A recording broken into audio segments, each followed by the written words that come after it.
Hello friends, I am Prince and welcome to Magnet Brains. तो हम basically class 10th में maths का अपना third chapter pair of linear equation in two variables देख रहे थे, जहां पे लास्ट लेक्चर हमारे लिए अगेन बहुत ही ज्यादा इंपॉर्टेंट और क्रूशियल है, क्योंकि उस लेक्चर में जो मैंने आपको कंसेप्ट्स बताए हैं वो कंसेप्ट्स अगर आप अपने दिमाग में रखते हो तो आपके लिए ग्राफिकल एनालिसिस वाले प्रॉब्लम्स, ग्राफिकल एनालिसिस वाले क्वेश्चंस बहुत ज्यादा इजी हो जाएंगे सर।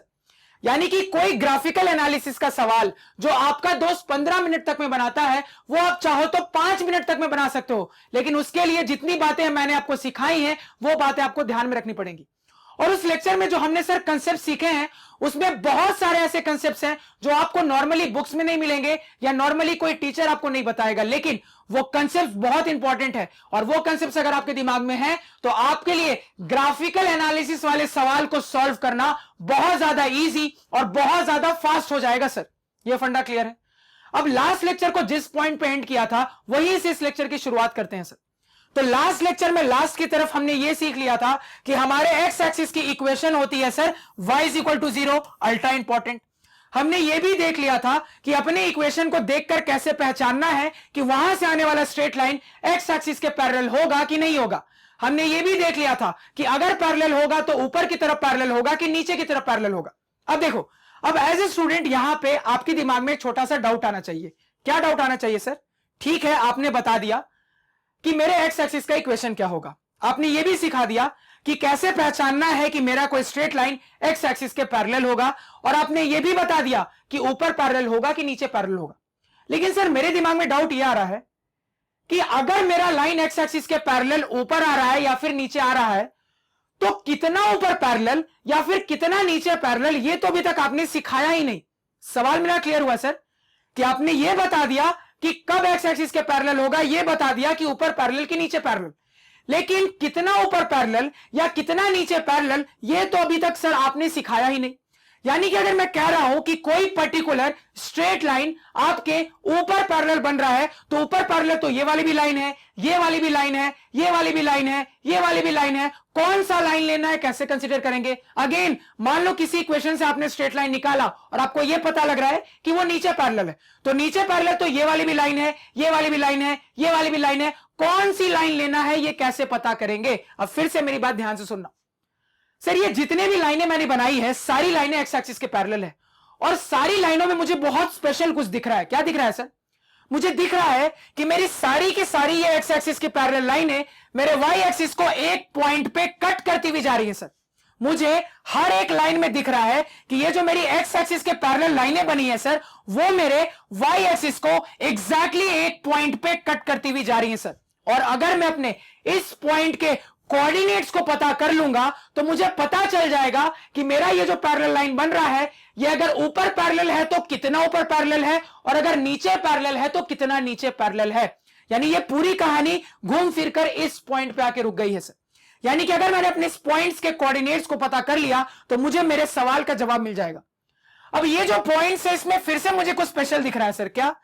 ये जितने भी पॉइंट्स मुझे मिल रहे हैं ये वाई एक्सिस पे लाई करने वाले हैं, और अगर वाई एक्सिस पे कोई पॉइंट है तो ये हम सीख के आ रहे हैं सर कि उसका एक्स कोऑर्डिनेट 0 होगा।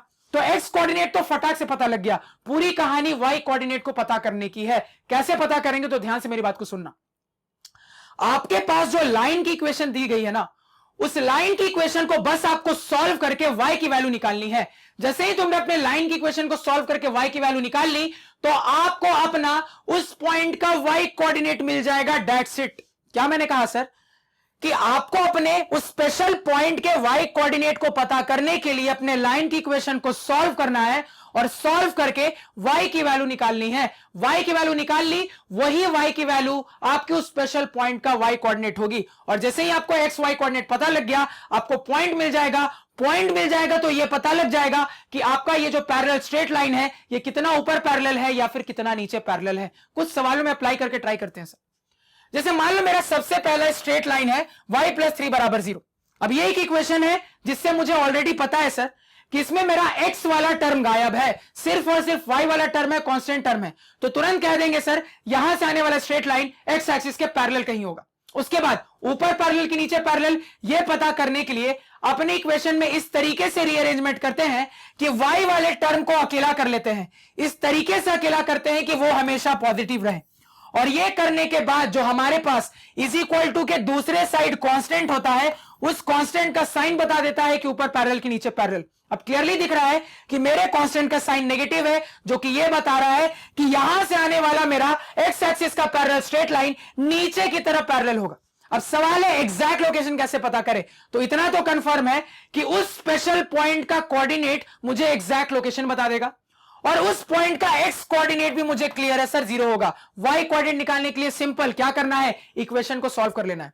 इक्वेशन क्या थी सर, y + 3 = 0। इसको सॉल्व करके क्या y नहीं निकाल सकते सर, आसानी से निकाल सकते हैं। y क्या हो जाएगा, -3, कहानी खत्म। और यही जो y की वैल्यू आई है, ये आपके उस स्पेशल पॉइंट का y कोऑर्डिनेट है।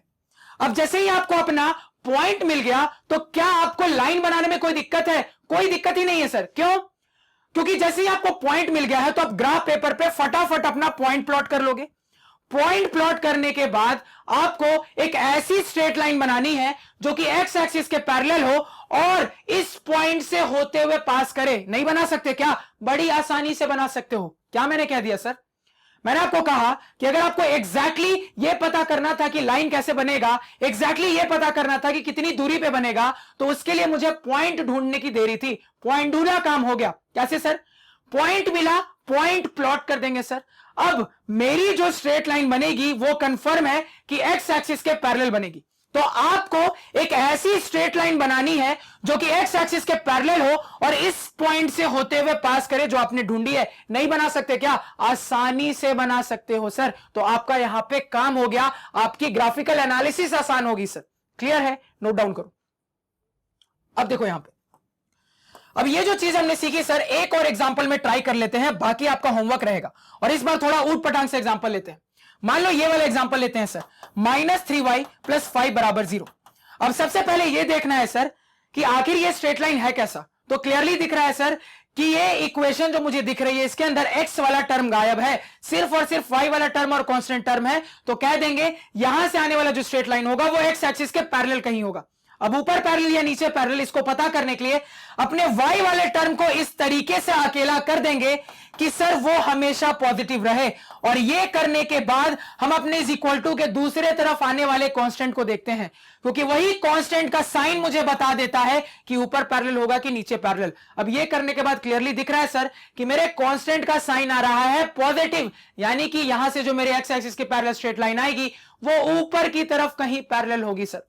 अब एग्जैक्टली कहां बनेगी उसके लिए पॉइंट निकालना पड़ेगा। पॉइंट का एक्स कोऑर्डिनेट पता है, वाई कोऑर्डिनेट पता करने के लिए अपनी इक्वेशन को सॉल्व कर लेंगे। नहीं सॉल्व कर सकते, इक्वेशन थी -3y + 5 = 0। सिंपल है सर। सॉल्व करने के लिए क्या करता हूं, यहां पे 3y को उस तरफ भेज देता हूं, इधर 5 बचेगा, इधर 3y है। y को यहां पे क्या कर देंगे, अकेला कर देंगे, तो y की वैल्यू निकल जाएगी। तो यहां से y की वैल्यू आ रही है सर 5/3, यानी कि आपकी उस स्पेशल पॉइंट का y कोऑर्डिनेट आपने निकाल लिया है +5/3, यानी कि सर इस तरीके से कहीं होगा। और आप अपने नंबर लाइन पे बड़ी आसानी से +5/3 ढूंढ सकते हो सर, कोई दिक्कत नहीं है। डेसिमल में कन्वर्ट कर दोगे, एक अप्रोक्सीमेट आइडिया मिल जाएगा कि वैल्यू क्या आ रही है। तो 5/3 कितना हो जाएगा सर? कुल मिला के यहां पे 3 1 3, यहां पे 2, यानी कि सर 3 6 18 हो जाएगा 1.66।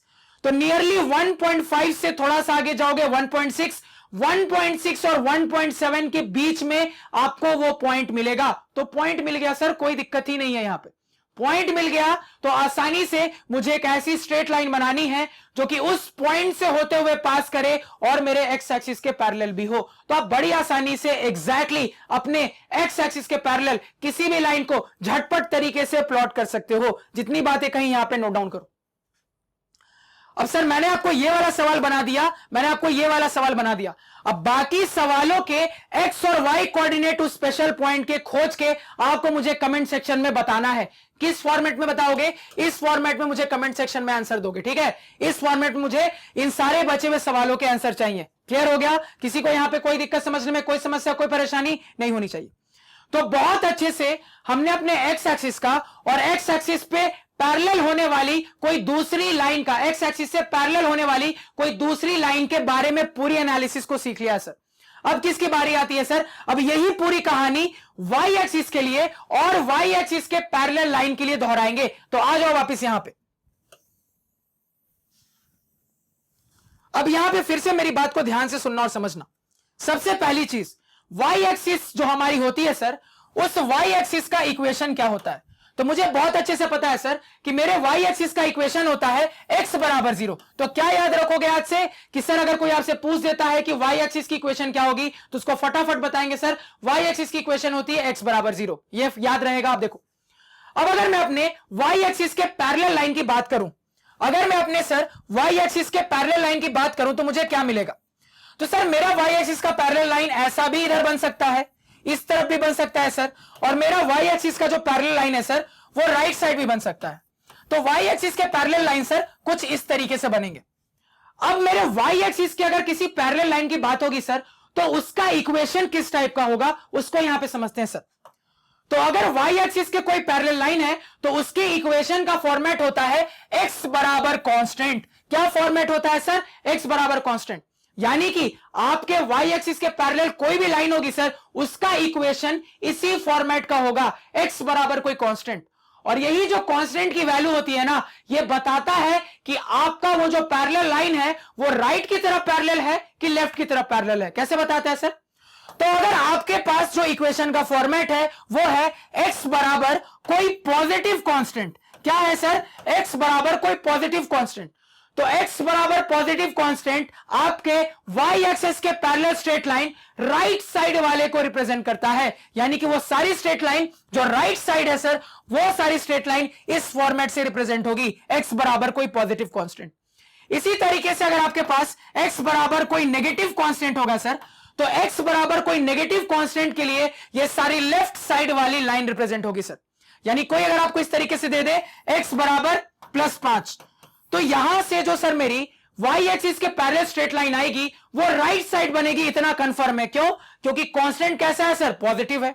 इसी तरीके से कोई अगर आपको दे दे x बराबर -3 तो ये जो लाइन आएगी सर ये लाइन मेरे y एक्सिस के पैरेलल तो होगी लेकिन लेफ्ट साइड होगी। क्यों? क्योंकि यहां जो कांस्टेंट की वैल्यू आ रही है सर वो नेगेटिव है। तो ये फॉर्मेट से मैं पता कर सकता हूं सर कि राइट साइड पैरेलल या लेफ्ट साइड पैरेलल। तो ये तो हमने जनरलाइज करके जाना सर। अब यहां पे इक्वेशन के थ्रू एनालिसिस करते हैं सर। अब देखो यहां पे इक्वेशन के थ्रू क्या एनालिसिस करेंगे। तो कुल मिला के सबसे पहले ये सीखते हैं सर कि कैसे पता करेंगे कि हमारा कोई लाइन वाई एक्सिस के पैरेलल है। कैसे अपने इक्वेशन को देखकर पहचानेंगे? तो अगर आपको अपने इक्वेशन के अंदर y वाला टर्म गायब दिखे, y वाला टर्म नदारत दिखे, तुरंत समझ जाना वो जो स्ट्रेट लाइन आएगा वो y एक्सिस के पैरेलल होगा। मैं क्या कह रहा हूं सर? जहां आपको अपने इक्वेशन के अंदर y वाला टर्म गायब दिखे, y वाला टर्म नदारत दिखे, यानी कि सिर्फ और सिर्फ x वाला टर्म दिखे और कांस्टेंट टर्म दिखे, तो तुरंत समझ जाएंगे सर कि वहां से मेरा आने वाला स्ट्रेट लाइन y एक्सिस के जरूर पैरेलल होगा। क्लियर हो गया? अब ये सारी चीजें इन एग्जाम्पल में हम ट्राई करते हैं। अब क्लियरली अपने पहले एग्जांपल में मुझे दिख रहा है सर कि इस इक्वेशन के अंदर मेरे पास x वाला टर्म है, कांस्टेंट टर्म है, y का टर्म गायब है। तुरंत कह देंगे यहां से जो स्ट्रेट लाइन बनेगा वो स्ट्रेट लाइन y एक्सिस के साथ पैरेलल होगा कहीं ना कहीं, या तो राइट में या तो लेफ्ट में। इसी तरीके से सर दूसरे में भी मुझे दिख रहा है कि x वाला टर्म है, कांस्टेंट टर्म है, y वाला टर्म गायब है, y वाला टर्म नदारद है। तुरंत कह देंगे यहां से आने वाला जो मेरा स्ट्रेट लाइन होगा सर वो y एक्सिस के पैरेलल होगा, या तो इधर या तो इधर। और यही कहानी मुझे अपने बचे हुए दो एग्जांपल्स में भी दिख रही है। यानी कुल मिला के अब मैं अपने इक्वेशन को देख के पहचान सकता हूं कि कब मेरी स्ट्रेट लाइन y एक्सिस के पैरेलल होगी। सर कब होगी? जैसे ही मुझे अपने इक्वेशन के अंदर दिखे कि y वाला टर्म गायब है, सिर्फ और सिर्फ x वाला टर्म है और कांस्टेंट है, तुरंत कह देंगे सर कि वो जो लाइन निकल कर आएगी वो y एक्सिस के पैरेलल होगी, या तो इधर या तो इधर। अब सवाल ये उठता है सर कि राइट साइड पैरेलल होगी कि लेफ्ट साइड पैरेलल होगी, ये कैसे कैलकुलेट करें? अगेन फंडा सिंपल है, जैसा लास्ट वाले कंसेप्ट में सीखा था वही दिमाग लगाओ कि अपनी इक्वेशन के अंदर हम अपने x वाले टर्म को अकेला कर लेंगे। इस तरीके से अकेला करेंगे सर कि उसका साइन हमेशा पॉजिटिव रहे। यह करने के बाद इज इक्वल टू के दूसरी तरफ जो कांस्टेंट रहेगा उसी कांस्टेंट का साइन मुझे बता देगा कि राइट साइड मेरी पैरेलल आएगी कि लेफ्ट साइड आएगी। अगर कांस्टेंट का साइन पॉजिटिव आता है तो राइट साइड पैरेलल, अगर कांस्टेंट का साइन नेगेटिव आता है तो लेफ्ट साइड पैरेलल। क्या कह रहा हूं सर? सवालों के थ्रू समझते हैं। जैसे मेरे पास सर लाइन की इक्वेशन है x + 3 = 0। अब क्लियरली दिख रहा है इस इक्वेशन में y वाला टर्म गायब है, सिर्फ और सिर्फ x वाला टर्म है और कांस्टेंट है। यानी यहां से आने वाले स्ट्रेट लाइन इतना गारंटेड है सर कि y एक्सिस के पैरेलल होगा, या तो इधर पैरेलल होगा या तो इधर पैरेलल होगा। अब किधर पैरेलल होगा कैसे पता करें सर? तो मैंने आपको कहा कि आप अपने x वाले टर्म को इस तरीके से अकेला कर लो कि हमेशा पॉजिटिव रहे। तो अगर अपने एक्स वाले टर्म को इस तरीके से यहां पर अकेला कर लेंगे कि हमेशा पॉजिटिव रहे, तो मुझे दिख रहा है इज इक्वल टू के दूसरे साइड एक कांस्टेंट, उस कांस्टेंट का साइन मुझे देखना है जो कि यहां पे आ रहा है नेगेटिव। तो नेगेटिव आ रहा है, इससे क्या पता लग रहा है सर कि यहां से जो मेरा वाई एक्सिस के पैरेलल स्ट्रेट लाइन आ रहा है वो लेफ्ट साइड में पैरेलल है, यानी कि वो कुछ ब्लू वाली लाइन टाइप का होगा, यानी कि वो कुछ सर ब्लू वाली लाइन टाइप का होगा। नोट डाउन करो यहां पे, तो लेफ्ट साइड में पैरेलल आ रहा है सर। अगला सवाल देखते हैं यहां पे क्या है। यहां पे अगला सवाल सर, तो अगला सवाल है x माइनस 6 बराबर 0। अब कहानी दोहराओ सर, सबसे पहले अपनी इक्वेशन को देख के ही दिख रहा है मुझे कि y वाला टर्म गायब है, सिर्फ और सिर्फ x वाला टर्म है और कांस्टेंट टर्म है। तुरंत कह देंगे यहां से आने वाला स्ट्रेट लाइन y एक्सिस के पैरेलल होगा। किधर पैरेलल होगा सर, राइट में कि लेफ्ट में? कैसे पता करेंगे सर? कुछ नहीं करना है, x वाले टर्म को इस तरीके से अकेला कर लेना है कि हमेशा पॉजिटिव रहे। तो जो कांस्टेंट टर्म का साइन होता है वही मुझे बता देता है कि राइट में पैरेलल कि लेफ्ट में पैरेलल। क्या दिख रहा है? कांस्टेंट का साइन आ रहा है पॉजिटिव, जो कि इस बात की तरफ इशारा कर रहा है सर कि राइट में पैरेलल होगा। यानी इस इक्वेशन से आने वाला जो y एक्सिस के पैरेलल स्ट्रेट लाइन होगा सर, वो इस रेड वाले लाइनों की टाइप का होगा सर, या तो इस टाइप का होगा, या तो इस टाइप का होगा सर, या तो इस टाइप का होगा, राइट की तरफ पैरेलल होगा सर। नेक्स्ट सवाल देखते हैं सर क्या है यहां पे। नेक्स्ट सवाल है मेरा 5x माइनस 10 बराबर 0। कहानी वही है सर, अपने x वाले टर्म को इस तरीके से अकेला करेंगे कि सर वो अकेला भी हो जाए और हमेशा पॉजिटिव भी रहे। ये करने के बाद इज इक्वल टू के दूसरी तरफ जो कांस्टेंट होता है उसका साइन देखते हैं। मुझे दिख रहा है यहां पे साइन आ रहा है पॉजिटिव, जो कि इस बात की तरफ इशारा करता है कि यहां से आने वाला y एक्सिस के parallel straight line right side में पैरेलल होगा, यानी कि सर मेरे रेड वाली लाइंस की तरह कुछ होगा। क्लियर है? नोट डाउन करो, कहां पे सर? राइट साइड में। और अपना फाइनल एग्जांपल देखते हैं सर।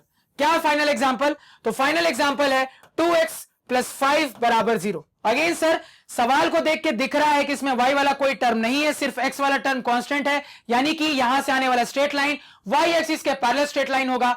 किस तरफ पैरेलल होगा सर? तो अपने x वाले टर्म को अकेला कर देते हैं। तो x वाले टर्म को अकेला करेंगे, इस तरीके से अकेला करेंगे कि हमेशा पॉजिटिव रहे। तो मेरे पास सर इज इक्वल टू के दूसरी तरफ एक कांस्टेंट निकल कर आएगा, उसी कांस्टेंट का साइन मुझे यहां पे बता देगा कि किस तरफ पैरेलल होगा सर।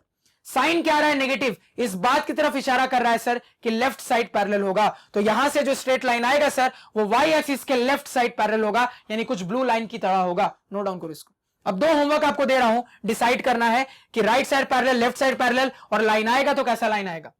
जैसे लिख लो माइनस 8x प्लस 7 बराबर 0, और लिख लो माइनस 8x माइनस 9 बराबर 0। ये दोनों को आपको बताना है कि लाइन की लोकेशन क्या होगी। अगेन कमेंट सेक्शन में मुझे इन दोनों लाइन के लिए आंसर चाहिए। ये फंडा क्लियर है? अब फिर से जो कहानी वहां देखी थी यहां पे भी देखेंगे कि सर आपने ये समझा दिया कि y एक्सिस की इक्वेशन क्या होगी, और अगर मेरा कोई लाइन y एक्सिस के पैरेलल होगा तो किस टाइप का होगा, आपने वो भी सिखा दिया सर, पहचानना भी सिखा दिया। अब मुद्दा यह है कि अगर राइट में पैरेलल है तो कितनी दूरी पे है, और अगर लेफ्ट में पैरेलल है सर तो कितनी दूरी पे, ये कैसे पता करेंगे। अगेन सर यहां पे फिर से मुझे दिख रहा है कि ये मेरी जितनी भी लाइनें y एक्सिस के पैरेलल बनी है वो मेरे x एक्सिस को किसी पॉइंट पे कट करती हुई जा रही हैं। हर बार मुझे दिख रहा है सर कि मेरी जो y एक्सिस के पैरेलल लाइनें बनी हैं वो मेरे x एक्सिस को एग्जैक्टली एक पॉइंट पे कट करती हुई जा रही हैं। और अगर मैं अपने इन पॉइंट्स के कोऑर्डिनेट्स को पता कर लूंगा तो मुझे अपने लाइन की एग्जैक्ट लोकेशन पता लग जाएगी सर। कैसे पता करेंगे? तो इतना तो कंफर्म दिख रहा है कि ये जितने भी पॉइंट्स है सर, इन पॉइंट्स का x कोऑर्डिनेट मुझे पता करना है और y कोऑर्डिनेट हमेशा 0 होगा। तो y कोऑर्डिनेट को पता करने में कोई दिक्कत ही नहीं है, बस x कोऑर्डिनेट के बारे में मुझे पता करना है। कैसे पता करेंगे? जैसा वहां सीखा था यहां पे अप्लाई करो। क्या सीखा था सर? वहां पे सीखा था अपने इक्वेशन को क्या कर देते हैं सर, सॉल्व कर देते हैं। यहां पे भी अपनी इक्वेशन को ही सॉल्व करना है। यानी आपके पास जो ये फॉर्मेट में इक्वेशन है सर, इसको सॉल्व करके जो x की वैल्यू निकालोगे वही x की वैल्यू आपके उस पॉइंट का x कोऑर्डिनेट होगी। और आपको जैसे ही x कोऑर्डिनेट पता लगा तो पॉइंट मिल जाएगा, पॉइंट मिल गया तो लाइन मिल जाएगा। यानी जो कहा सर उसको अप्लाई करो। तो मान लो सबसे पहले एग्जांपल लेते हैं, तो मुझे अपना स्पेशल पॉइंट पता करना है, उसका x कोऑर्डिनेट क्या होगा। तो इसको सॉल्व करके x की वैल्यू निकाल लेते हैं। कितना दिख रहा है सर? x की वैल्यू दिख रही है मुझे -3, यानी कि मुझे अपने इस वाले लाइन का वो स्पेशल पॉइंट का x कोऑर्डिनेट मिल गया। क्या मिला सर? -3। y कोऑर्डिनेट तो मुझे पता है 0 होगा। अब बड़ा सिंपल सा फंडा है कि मैं अपने नंबर लाइन पे -30 कहां होगा वो खोज सकता हूं, उस पॉइंट को मार्क कर दूंगा। और अपनी एनालिसिस से यह भी सीख चुका हूं कि कब मेरी कोई लाइन y एक्सिस के पैरेलल होगी और किस तरफ पैरेलल होगी। अब जब इतना सीख चुके हैं तो एक साथ इस कंसेप्ट को लगाएं तो मैं एक्चुअली अपने लाइन को शॉर्टकट तरीके से प्लॉट कर दूंगा सर। यानी कि कुल मिला के मैंने अपना पॉइंट ढूंढ लिया है, उस पॉइंट को मार्क कर लूंगा। अब मेरा जो स्ट्रेट लाइन आएगा वो वाई एक्सिस के पैरेलल होना चाहिए और इस पॉइंट के थ्रू होकर बनेगा सर। तो मैं बड़ी आसानी से इस पॉइंट के थ्रू होता हुआ वाई एक्सिस के पैरेलल कोई स्ट्रेट लाइन बना सकता हूं। यहां तक समझने में कोई दिक्कत, कोई समस्या, कोई परेशानी नहीं होनी चाहिए।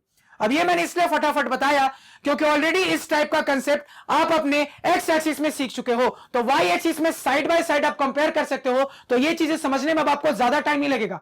जितनी कहानी वहां हुई थी बस एक तरीके से वही कहानी यहां पे हुई। सबसे पहले वाई एक्सिस की इक्वेशन देखी, उसके बाद वाई एक्सिस का कोई पैरेलल लाइन होगा, कैसा दिखेगा उसके बारे में जाना। अपनी इक्वेशन को देखकर कैसे पहचानेंगे कि मेरा आने वाला स्ट्रेट लाइन वाई एक्सिस के पैरेलल होगा, वो पहचाना। वाई एक्सिस के पैरेलल राइट में होगा कि लेफ्ट में होगा, वो पहचाना। और फाइनली राइट में तो कितनी दूर राइट में, लेफ्ट में तो कितनी दूर लेफ्ट में, यह भी पता करना सीख लिया है सर। यहां तक कोई दिक्कत, कोई समस्या, कोई परेशानी किसी को नहीं होनी चाहिए। तो बिल्कुल साइड बाय साइड आप कंपेयर कर सकते हो, यानी कोई एक अगर आपको दिमाग में है तो दूसरा ऑटोमेटिकली दिमाग में रहेगा। अब देखो यहां पे जो छोटी छोटी गलती स्टूडेंट करते हैं उस पर थोड़ा सा बात कर लेते हैं। वो ये एक्स एक्सिस और वाई एक्सिस की इक्वेशन याद रखने में गलती करते हैं। उनको लगता है वाई एक्सिस है तो इक्वेशन होना चाहिए y बराबर 0, लेकिन ऐसा नहीं है। हमेशा याद रखना जो एक्सिस होता है इक्वेशन बिल्कुल उसके उल्टा टाइप का होता है। तो y एक्सिस है तो इक्वेशन हो जाएगा x बराबर 0, और अगर x एक्सिस है तो इक्वेशन हो जाएगा y बराबर 0। एक बहुत इंपॉर्टेंट चीज जहां पे स्टूडेंट बहुत गलती करते हैं, इसको याद रखना कि जो एक्सिस होता है उसका बिल्कुल उल्टा टाइप का इक्वेशन होता है सर। फंडा क्लियर है, याद रहेगा ये, इस तरीके से ध्यान में रखना। तो यहां पे जितना सर देख लिया, अगर उसको मैं फटाफट तरीके से समराइज कर दूं तो बड़े ध्यान से समरी सुनना। सबसे पहले एक्स एक्सिस और उससे रिलेटेड चीजों पे बात करते हैं। एक्स एक्सिस इक्वेशन क्या हो जाएगी सर, y बराबर 0 एक्स एक्सिस की इक्वेशन हो जाएगी। क्लियर है। उसके बाद सर अगर मेरी कोई लाइन एक्स एक्सिस के पैरेलल होगी तो उसकी इक्वेशन किस टाइप की होगी सर। तो अगर मेरा कोई लाइन एक्स एक्सिस का पैरेलल होगा तो उसका इक्वेशन सर y बराबर कोई कांस्टेंट टाइप का होता है, y बराबर कोई कांस्टेंट टाइप का। तो कंपेयर करके याद रखने में बड़ी आसानी, एक्स एक्सिस का इक्वेशन y बराबर 0, इसके पैरेलल कोई लाइन तो y बराबर टाइप का ही है सर, बस 0 हट गया, कोई कांस्टेंट आ गया। अगर कांस्टेंट पॉजिटिव आ रहा है मतलब ऊपर की तरफ पैरेलल है, अगर कांस्टेंट नेगेटिव आ रहा है तो नीचे की तरफ पैरेलल है सर। उसके बाद इक्वेशन को देख के कैसे पहचानना है, तो अपने इक्वेशन के अंदर अगर मुझे x वाला टर्म गायब दिखे, सिर्फ और सिर्फ y वाला टर्म दिखे, कांस्टेंट टर्म दिखे, तुरंत कह देंगे सर वो जो स्ट्रेट लाइन आएगी वो x एक्सिस के पैरेलल होगी सर। उसके बाद ऊपर पैरेलल की नीचे पैरेलल कैसे पता करेंगे सर, तो उसके लिए हम अपने y वाले टर्म को इस तरीके से अकेला कर लेते हैं कि वो हमेशा पॉजिटिव रहे। ये करने के बाद इज इक्वल टू के दूसरी तरफ जो कांस्टेंट होता है उस कांस्टेंट का साइन मुझे बताता है कि ऊपर पैरेलल की नीचे पैरेलल। अगर साइन पॉजिटिव आ रहा है तो ऊपर पैरेलल, साइन नेगेटिव आ रहा है तो नीचे पैरेलल। कितना ऊपर पैरेलल कितना नीचे पैरेलल कैसे पता करते हैं, तो उसके लिए हमें अपना पॉइंट ऑफ इंटरसेक्शन निकालना होता है। तो पॉइंट ऑफ इंटरसेक्शन का एक्स कोऑर्डिनेट तो बहुत आसानी दिख जाता है सर 0। वाई कोऑर्डिनेट कैसे निकालते हैं, तो सिंपल फंडा है, अपनी इक्वेशन को सॉल्व करके वाई की वैल्यू निकालनी है। जो वाई की वैल्यू आएगी वही आपके उस स्पेशल पॉइंट का वाई कोऑर्डिनेट होगा। और एक बार पॉइंट पता लग गया तो लाइन को प्लॉट करने में कोई दिक्कत ही नहीं है। कोऑर्डिनेट एक्सिस पे पॉइंट को प्लॉट करेंगे और अपना स्ट्रेट लाइन एक्स एक्सिस के पैरेलल उस पॉइंट से पास होता हुआ बना देंगे सर। बड़ा सिंपल सा फंडा है। जब ग्राफ में एक्चुअल प्लॉटिंग करेंगे तो ये सारी चीजें हम इस्तेमाल होते हुए देखेंगे। तो ये पूरी कहानी किसकी खत्म हो गई सर, एक्स एक्सिस की। अब पूरी कहानी वापस से वाई एक्सिस के लिए बात करते हैं सर। तो वाई एक्सिस इक्वेशन हो जाएगा सर एक्स बराबर 0। अब अगर कोई लाइन वाई एक्सिस के पैरेलल होगी सर तो इधर भी हो सकती है इधर भी हो सकती है। तो वाई एक्सिस के पैरेलल लाइन का इक्वेशन क्या हो जाएगा सर, तो ऐसी लाइनों का इक्वेशन हो जाता है एक्स बराबर कोई कांस्टेंट। ये फॉर्मेट होता है सर, यानी ये फॉर्मेट जहां मुझे दिख जाएगा तुरंत कह दूंगा कि ये एक ऐसी लाइन है जो कि वाई एक्सिस के पैरेलल है सर। क्लियर है। और यहां से मैं कंपेयर करके याद भी रख सकता हूं कि वाई एक्सिस का इक्वेशन था एक्स बराबर 0 और इसके पैरेलल लाइन का इक्वेशन एक्स बराबर कांस्टेंट। कुल मिला के दोनों एक ही टाइप का है, बस 0 को हटा के कांस्टेंट डाल दिया गया है। अगर कांस्टेंट की वैल्यू पॉजिटिव है मतलब कि सर राइट साइड की तरफ पैरेलल है, अगर नेगेटिव है मतलब कि सर लेफ्ट साइड की तरफ पैरेलल है। इसी तरीके से पहचानना कैसे है सर, तो अगर मुझे अपने इक्वेशन के अंदर सिर्फ और सिर्फ एक्स वाला टर्म दिखे, कांस्टेंट टर्म दिखे, वाई का टर्म ना दिखे, तुरंत कह देंगे वो जो स्ट्रेट लाइन आएगी वो वाई एक्सिस के पैरेलल होगी।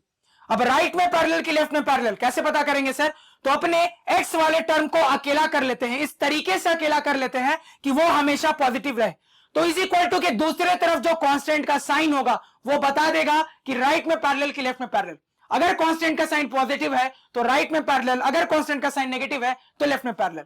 अब कितनी दूर राइट में पैरेलल, कितनी दूर लेफ्ट में पैरेलल, ये कौन बताएगा? तो ये मेरा इंटरसेक्शन पॉइंट बताता है सर, जिसके कोऑर्डिनेट्स अगेन पता करना आसान है। इतना तो कंफर्म है सर, एक्स एक्सिस वाला पॉइंट है तो वाई कोऑर्डिनेट 0 होगा, तो वाई कोऑर्डिनेट तो 0 होगा सर। एक्स कोऑर्डिनेट के लिए मैं अपनी इक्वेशन को सॉल्व कर लूंगा, यानी कि अपनी इक्वेशन को सॉल्व करके मैं एक्स की वैल्यू निकाल लूंगा। वही एक्स की वैल्यू जो आपकी आएगी सर, वो आपके उस स्पेशल पॉइंट का एक्स कोऑर्डिनेट होगी। अब जैसे ही आपको अपना पॉइंट मिल गया, पॉइंट प्लॉट कर सकते हो ग्राफ पेपर पे। अब आपको एक ऐसी लाइन बनानी है जो कि वाई एक्सिस के पैरेलल हो और उस पॉइंट से होते हुए पास करे। नहीं बना सकते क्या? बड़ी आसानी से मैं ऐसी लाइन बना सकता हूं जो कि वाई एक्सिस के पैरेलल हो और इस पॉइंट से होते हुए पास करे। यहां तक कोई दिक्कत, किसी को कोई समस्या, कोई परेशानी अगेन नहीं होनी चाहिए। तो जितना बोला फटाफट उसको अपने कॉपी पे समरी करके नोट डाउन कर लेना और उसको घेर देना, ठीक है, एक बॉक्स बना देना। इतना क्लियर हुआ? अब जब इतना क्लियर हो गया तो एक और बहुत ज्यादा इंपॉर्टेंट चीज पे हम बात करेंगे, तो अब सुनो कि वो क्या चीज है। यहां पे अब यहां पे एक बहुत ही ज्यादा इंपॉर्टेंट कंसेप्ट को हम डिस्कस करेंगे सर, और ये कंसेप्ट अगर आपने अच्छे से समझ लिया तो आपको क्लास 9th में, 10th में, 11th में, 12th में, कॉम्पिटिशंस में, मैथ्स और फिजिक्स में बहुत ज्यादा हेल्प मिलेगी सर। और ये कंसेप्ट इंपॉर्टेंट होने के साथ साथ बहुत ज्यादा मजेदार है, तो हर बात यहां ध्यान से सुनना और समझना। आपके सामने मैंने कुछ लिखा और मैं आपसे पूछ रहा हूं क्या है ये, तो सारे स्टूडेंट फटाफट जवाब देंगे सर। एक नेगेटिव नंबर है -8, कोई बड़ी बात नहीं थी सर इस सवाल में। अब यहां से जो कह रहा हूं उसको आपको ध्यान में रखना है। क्या सर? कि कई बार हमारे ये जो नेगेटिव नंबर्स होते हैं ना, इन नेगेटिव नंबर्स के आगे ये जो नेगेटिव साइन लगा होता है ना, इस नेगेटिव साइन की कई बार बहुत ज्यादा इंपॉर्टेंस होती है सर, इसकी बहुत ज्यादा फिजिकल सिग्निफिकेंस होती है सर। यानी कई बार इन नेगेटिव नंबर्स के आगे लगा ये नेगेटिव साइन अपने पीछे एक बहुत बड़े मतलब को, अपने पीछे एक बहुत बड़े कंसेप्ट को छिपाकर चलता है। और अपने पीछे इसने कौन सा मतलब छिपाया है, कौन सा कंसेप्ट दबाकर रखा है, उसी को यहां पे हम समझने की कोशिश करेंगे। तो बहुत मजा आएगा, हर बात यहां ध्यान से सुनना। अगर मैं नॉर्मली आपसे पूछूं सर कि मुझे अपनी दूरी या फिर अपनी लंबाई मापनी है, मेजर करनी है, तो आप क्या कहोगे सर? बहुत आसान है, बहुत तरीके होते हैं, मेजर कर सकते हैं। और अगर हम अपनी दूरी या लंबाई मेजर करेंगे तो हमारी वैल्यूज कैसी आती हैं? बहुत सोच समझ के जवाब देना सर। नॉर्मली अगर अपनी दूरी या फिर लंबाई हम मेजर करें तो वैल्यूज कैसी आ सकती हैं सर? तो कहोगे सर इतना तो पक्का है कि वैल्यूज हमेशा पॉजिटिव आती है। 10 किलोमीटर, 50 किलोमीटर, 100 किलोमीटर, और सबसे कम वैल्यू क्या आ सकती है सर? तो आप कहोगे हमारी दूरी या लंबाई की सबसे छोटी वैल्यू 0 आ सकती है सर। दैट्स इट, सिंपल, यही जानते हैं सर। अब मेरी बात यहां पे समझना, अगर ऐसा है कि हम जो भी अपनी दूरी या लंबाई नापते हैं सर वो हमेशा पॉजिटिव होता है, और सबसे छोटी वैल्यू क्या आ सकती है हमारे दूरी या लंबाई की सर? तो वो 0 आ सकती है। तो यहां पे अगर मैं आपको कह दूं कि आज मैं -5 किलोमीटर चला, तो आप 2 मिनट के लिए हड़बड़ा जाओगे। आप कहोगे -5 0 से छोटा है, और हम ये जानते हैं कि अगर हम अपनी दूरी या लंबाई को नापने की कोशिश करेंगे, मेजर करने की कोशिश करेंगे, तो जो सबसे छोटा मेजरमेंट होगा वो 0 होगा। 0 से छोटा मैं कुछ मेजर कर ही नहीं सकता। तो आपने -5 किलोमीटर कैसे चल लिया सर? इसका क्या मतलब है? उसी को यहां पे समझने की हम कोशिश करते हैं। तो इसको एक बिल्कुल आराम से सिंपल से एग्जांपल के थ्रू समझते हैं सर। आपके सामने ये एक घर बना है सर, और इस घर के राइट साइड आपको स्कूल दिख रहा है जो कि इस घर से 10 किलोमीटर दूर है, और इस घर के लेफ्ट साइड आपको मार्केट दिख रहा है, यानी कि आपका मार्केट आपके घर से सर 8 किलोमीटर दूर है। फंडा क्लियर है? अब देखो, अब यहां पे कुछ बता रहा हूं जिसको याद रखना, और ये आपको धीरे धीरे अपने आप समझ में आ जाएगा कि कैसे मैंने बोला कि किसी भी नेगेटिव नंबर के आगे ये जो नेगेटिव साइन होता है ना सर, ये कई बार मेरे मूवमेंट की डायरेक्शन भी बताता है। क्या मैंने कह दिया? कि किसी भी नेगेटिव नंबर के आगे ये जो नेगेटिव साइन होता है ना सर, ये कई बार मेरे मूवमेंट की दिशा, मेरे मूवमेंट की डायरेक्शन को भी बताता है। कैसे? थोड़ा सा समझने की कोशिश करते हैं। अब यहां पे मान लो आपका कोई फ्रेंड आया है, ठीक है, फ्रेंड ने आपको फोन लगाया कि यार तू मुझे पिक करने आ जा, मैं तेरे घर से 3 किलोमीटर दूर हूं।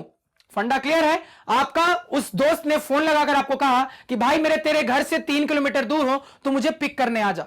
और आपने फटाफट अपने गाड़ी की चाबी निकाली, आप जाने ही वाले थे, अपनी गाड़ी स्टार्ट करने ही वाले थे कि आपके जहन में आया, अरे उसने बस इतना बोला है कि वो मेरे घर से 3 किलोमीटर दूर है, वो 3 किलोमीटर दूर स्कूल की तरफ है मेरे घर से, 3 किलोमीटर दूर वो मार्केट की तरफ है मेरे घर से। ये तो उसने मुझे बताया ही नहीं। अब वापस से उसे फोन लगाओ और पूछोगे कि भाई तू मेरे घर से 3 किलोमीटर दूर है, वो ठीक है, किस तरफ, तब वो बताएगा चाहे स्कूल की तरफ या मार्केट की तरफ।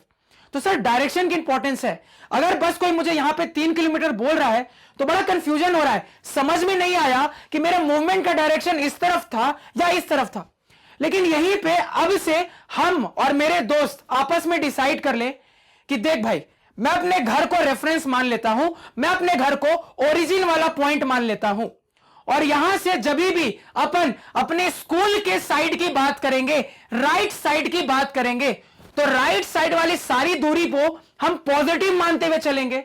और कभी भी ऐसा होगा कि हमें अपने घर से लेफ्ट साइड की दूरी की बात करनी पड़ेगी तो हम नेगेटिव साइन आगे लगा के चलेंगे।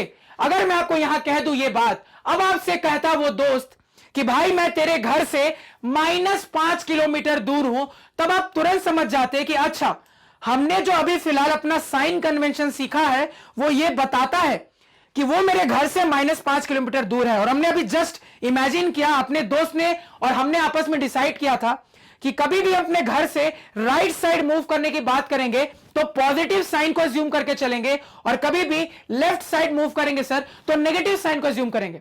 यानी अगर आपका फ्रेंड हड़बड़ी में आपसे बोल रहा है कि मैं तेरे घर से -5 किलोमीटर दूर हूं, तो आप तुरंत समझ जाओगे कि एक्चुअली वो कहना चाह रहा है कि वो आपके घर से 5 किलोमीटर दूर है। अब 5 किलोमीटर दूर इधर भी हो सकता था, इधर भी हो सकता था, लेकिन जैसे ही उसने ये आगे माइनस लगाया तो हमने जो भी कन्वेंशन सीखा है उसके हिसाब से वो बताना चाह रहा है कि मैं मार्केट के साइड तेरे घर से 5 किलोमीटर दूर हूं। तो यहां पे कई बार आपका नेगेटिव साइन इस तरीके से भी इस्तेमाल होता है जहां पे मूवमेंट की डायरेक्शन वो बताता है कि आखिर किस तरीके से, किस दिशा में हम मूव करने की कोशिश कर रहे हैं। तो मुझे बहुत अच्छे से पता है सर, -5 किलोमीटर टाइप की कोई चीज हमारे लाइफ में नहीं होती। किसी को कह दोगे कि आज मैं -5 किलोमीटर चला तो नॉर्मली हंसने लगेगा, लेकिन फिजिक्स में यह चीज इस्तेमाल हो सकती है सर, मैथमेटिक्स में इस्तेमाल हो सकती है। और इसका सिग्निफिकेंस क्या होता है सर?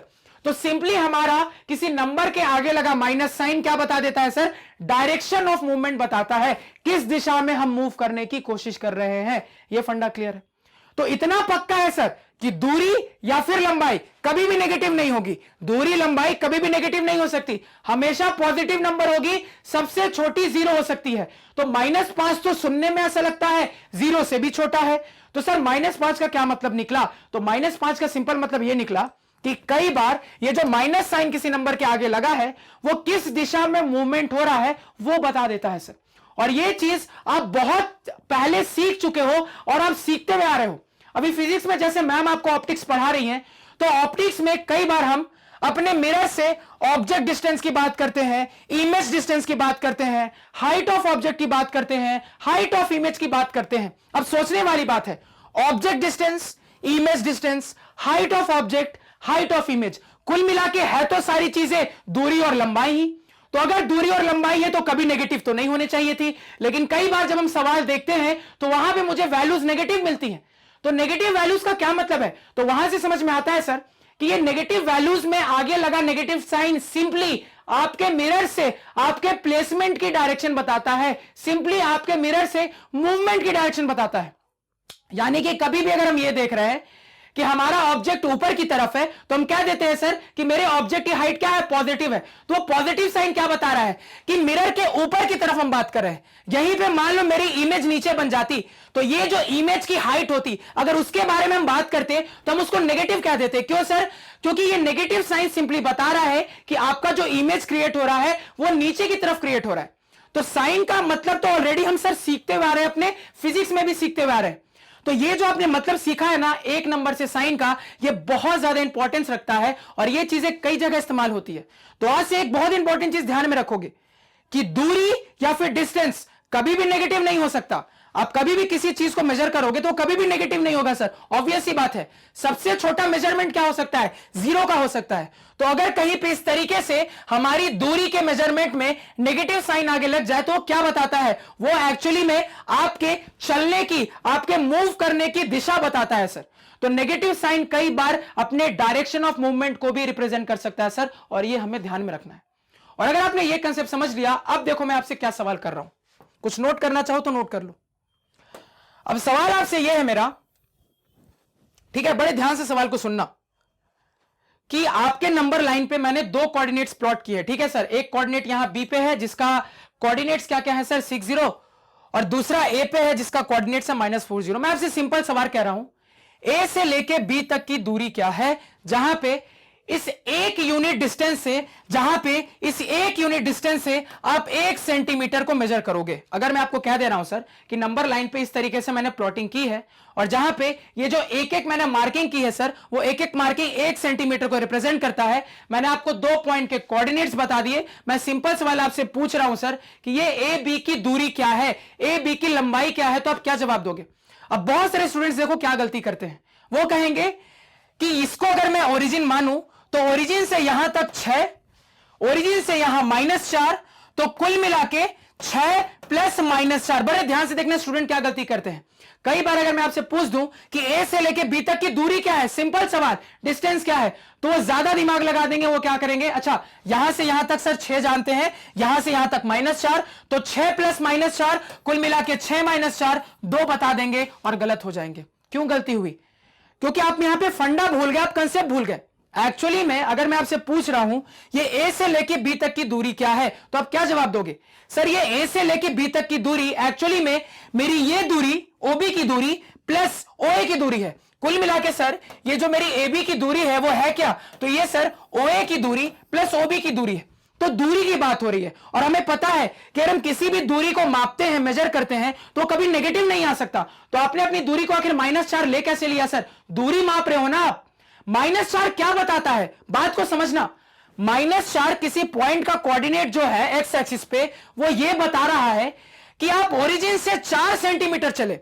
अब आप ओरिजिन से 4 सेंटीमीटर इधर भी चल सकते थे, इधर भी चल सकते थे, तो माइनस साइन जब उस 4 के आगे लग गया तो ये बताना चाह रहा है कि आप ओरिजिन से 4 सेंटीमीटर तो चले। किस तरफ चले सर, राइट चले कि लेफ्ट चले? तो आप लेफ्ट की तरफ 4 सेंटीमीटर चले सर। ये सिंपल माइनस साइन ने रिप्रेजेंट किया, यानी कि माइनस साइन ने यहां पे मुझे अपना डायरेक्शन ऑफ मूवमेंट दिया सर। यानी इसी तरीके से कोई अगर आपको कह देता कि मेरे किसी पॉइंट के कोऑर्डिनेट्स है 0 - 4, ये अगर आपको कह देता तो आपको क्लियरली पता है सर ये पॉइंट मेरा वाई एक्सिस पे यहां कहीं होगा, यानी कि नेगेटिव डायरेक्शन में। तो इसका एक्चुअली में मतलब क्या है सर? मतलब एक्चुअली में यह है कि आप अपने ओरिजिन से वाई एक्सिस पे 4 सेंटीमीटर चले हो, तो 4 सेंटीमीटर तो ऊपर भी चल सकते थे, नीचे भी चल सकते थे। किस दिशा में? तो जैसे ही मैंने बोल दिया -4, फटाक से बंदा समझ जाएगा कि आप एक्चुअली में अपने ओरिजिन से नीचे की तरफ -4 चले हो, क्योंकि ये नेगेटिव साइन क्या बताता है, नीचे वाला डायरेक्शन।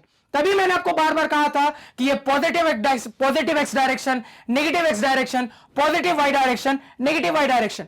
तो मतलब समझने की कोशिश करो। अगर कोई आपसे दूरी या लंबाई की बात करता है वो कभी नेगेटिव नहीं होगा, वो हमेशा पॉजिटिव होगा। सबसे कम 0 हो सकता है, 0 से कम आप हो ही नहीं सकते।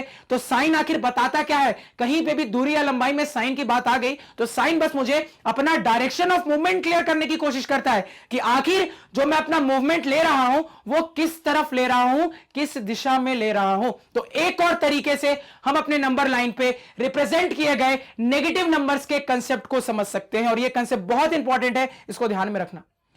अब अगर आप ये कंसेप्ट सीख चुके हो तो अब आप मेरा सवाल का जवाब दे सकते हो कि एक्चुअली में अगर कोई आपसे पूछ रहा है कि ये AB की लंबाई क्या है, दूरी क्या है, तो आप तुरंत जवाब दोगे सर लंबाई या दूरी हमेशा पॉजिटिव होगी। तो AB की लंबाई बनी कैसे है? तो OB की लंबाई में अगर मैं OA की लंबाई जोड़ दूंगा तो मुझे AB की लंबाई मिल जाएगी। OA की लंबाई क्या है सर? OB की लंबाई क्या है सर? पहले OB की लंबाई देख लेते हैं। तो सर OB की लंबाई है मेरी, ये अगर कोऑर्डिनेट 6 है, मतलब 1 centimetre, 2 centimetre, 3 centimetre, 4 centimetre, 5 centimetre, 6 centimetre है। फटाक से आप बोल दोगे सर कि आपके OB की लंबाई है 6 सेंटीमीटर। OA की लंबाई क्या है सर? तो OA की लंबाई 1 सेंटीमीटर, 2 सेंटीमीटर, 3 सेंटीमीटर, 4 सेंटीमीटर है। ये माइनस साइन बस ये बता रहा है कि ये लंबाई आपने इस तरफ मूव करके ट्रेस की है, ये लंबाई आपने इस तरफ मूवमेंट किया है, इसी वजह से मिला है। बस ये माइनस साइन यहां पे ये बताने की कोशिश कर रहा है। तो लंबाई तो सर 4 सेंटीमीटर ही है, लंबाई को कैसे -4 सेंटीमीटर आप लिख सकते हो? और ये गलती मैंने स्टूडेंट्स को बहुत जगह करते हुए देखी है। कभी भी कोई डिस्टेंस मेजरमेंट की बात हो जाए ना तो बड़े ध्यान से मेजरमेंट करो। लंबाई दूरी कभी नेगेटिव नहीं हो सकती। नेगेटिव जो आगे लग जाता है वो बस मूवमेंट बताने की कोशिश करता है। बहुत इंपॉर्टेंट बात है, याद रखना। तो कितना आ गया सर? 4 सेंटीमीटर। तो कुल मिला के 6 सेंटीमीटर प्लस 4 सेंटीमीटर 10 सेंटीमीटर, यह सही जवाब होना चाहिए था, ना कि 2 सेंटीमीटर आपका सही जवाब होना चाहिए था। और यह गलती इतने स्टूडेंट करते हैं कि मैं आपको बता नहीं सकता। यह फंडा यहां पे क्लियर हुआ। एक बहुत प्यारा लेकिन साथ साथ बहुत इंपॉर्टेंट कंसेप्ट जो आपको ध्यान में रखना है, और यह कंसेप्ट ध्यान में है ना तो आपको बहुत हेल्प मिलेगी और बहुत जगह मिलेगी, क्योंकि यह कंसेप्ट कई जगह उठकर आ जाता है। फंडा क्लियर हुआ? यहां तक किसी को कोई दिक्कत, कोई समस्या, कोई परेशानी नहीं होनी चाहिए। यानी कि ये जो हमने सर कंसेप्ट सीखा है उसको अगर मैं पूरे कोऑर्डिनेट एक्सिस के लिए जनरलाइज कर दूं तो देखो मैं कैसे बात कर सकता हूं। तो बड़े ध्यान से यहां पे देखना और समझना। यानी कि सर यहां से मैं कह सकता हूं कि अगर कोई मुझे ये बोले, क्या बोले, कि कोई पॉइंट है जिसका एक्स कोऑर्डिनेट -3 है, तो इसका क्या मतलब है? तो नॉर्मली सर अगर मेरे किसी पॉइंट का एक्स कोऑर्डिनेट -3 है, उसका मतलब यह है कि उस पॉइंट का वाई एक्सिस से परपेंडिकुलर डिस्टेंस तो 3 है, लेकिन वो 3 इस तरफ है। मैं क्या कह रहा हूं, बिल्कुल ध्यान से मेरी बात को समझना। अगर कोई आपको कह रहा है कि कोई पॉइंट है जिसका एक्स कोऑर्डिनेट -3 है, इसका क्या मतलब है? तो हम एक्स कोऑर्डिनेट की डेफिनेशन जानते हैं सर, वाई एक्सिस से परपेंडिकुलर डिस्टेंस। अब देखो, वाई एक्सिस से परपेंडिकुलर डिस्टेंस इधर भी हो सकता है, वाई एक्सिस से परपेंडिकुलर डिस्टेंस इधर भी हो सकता है। तो वाई एक्सिस से परपेंडिकुलर डिस्टेंस कितने की परपेंडिकुलर डिस्टेंस सर? तो 3 की परपेंडिकुलर डिस्टेंस। कितने की परपेंडिकुलर डिस्टेंस सर?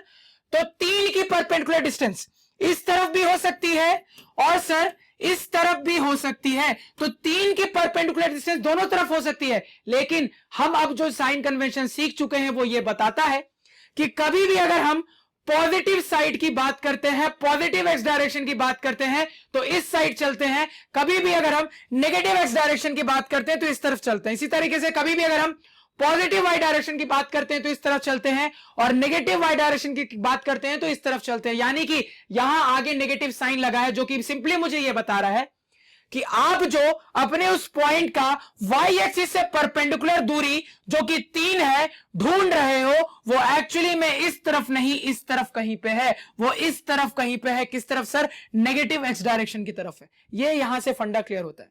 यानी कि यहीं पे अगर कोई आपको कह देता कि किसी पॉइंट का मेरा वाई कोऑर्डिनेट -4, इसका क्या मतलब है सर? वाई कोऑर्डिनेट का मैं सिंपल मतलब जानता हूं, एक्स एक्सिस से परपेंडिकुलर डिस्टेंस। अब एक्स एक्सिस से परपेंडिकुलर डिस्टेंस कितने का सर? 4 का। 4 का परपेंडिकुलर डिस्टेंस एक्स एक्सिस से इधर भी हो सकता है सर, इधर भी हो सकता है। सवाल है किधर? ये मुझे आगे लगा हुआ साइन बताता है। साइन नेगेटिव है तो मुझे ये बता रहा है कि आप जो अपना 4 सेंटीमीटर का परपेंडिकुलर डिस्टेंस ले रहे हो वो नीचे की तरफ ले रहे हो, वो नीचे की तरफ ले रहे हो। यानी कि अगर आपसे कोई सिंपली दूरी पूछ दे तो दूरी ये भी 4 है, दूरी ये भी 4 है सर, इसमें कोई दिक्कत नहीं है। लेकिन कोऑर्डिनेट्स में लगा हुआ ये जो साइन होता है ये बताता है कि ये जो दूरी मिल रही है वो किस तरफ मिल रही है। तो अगर ये बात मैं आपको वहां शुरुआत में बताता तो आपको इतने अच्छे से क्लियर नहीं होती, आप कंफ्यूज हो जाते। लेकिन अब जाके जब आप चीजें सीख कर आ रहे हो तब यहां पे आपको एक बहुत ही इंपॉर्टेंट चीज समझ में आई होगी कि एक्चुअली में अपने कोऑर्डिनेट एक्सिस पे अपने कोऑर्डिनेट्स को एनालाइज करने का यह तरीका होना चाहिए। तो हम दोनों बातें ध्यान में रखेंगे, दोनों तरीके, दोनों चीजें ध्यान में रखेंगे सर। क्लियर है फंडा? यहां तक कोई दिक्कत नहीं होनी चाहिए। यानी सिंपल सी बात है सर, ये जो पॉइंट होगा इस पॉइंट का एक्स कोऑर्डिनेट 3 है, वाई कोऑर्डिनेट कुछ है, मुझे मतलब नहीं है। इस पॉइंट का सर एक्स कोऑर्डिनेट -3 है, वाई कोऑर्डिनेट कुछ है, मुझे मतलब नहीं है। तो यहां हो क्या रहा है? दोनों ही पॉइंट के केस में मेरे पास जो पॉइंट्स है सर, उस पॉइंट का वाई एक्सिस से परपेंडिकुलर दूरी 3 ही है। कोई अगर मुझसे पूछ देता ये दूरी क्या है, मैं 3 ही बताता। कोई मुझसे पूछता ये दूरी क्या है, ये दूरी भी मैं 3 ही बताता। दूरी दोनों 3 है। लेकिन ये जो कोऑर्डिनेट के आगे साइन लगा होता है ना, ये साइन मुझे बताता है कि दूरी है किस तरफ। तो यहां प्लस साइन लगा है, आगे कुछ नहीं लगा, मतलब प्लस साइन आगे लगा है, मुझे बता रहा है कि आपकी दूरी सर राइट साइड है। अगेन यहां जो माइनस साइन लगा है ये मुझे बता रहा है कि मेरी दूरी किधर है सर? लेफ्ट साइड है। बस यही फंडा मैं आपको यहां पे समझाने की कोशिश कर रहा था कि इस पॉइंट का सर एक्स कोऑर्डिनेट 6 है। यानी कुल मिला के सर मेरे वाई एक्सिस से इस पॉइंट का परपेंडिकुलर दूरी तो 6 है सर।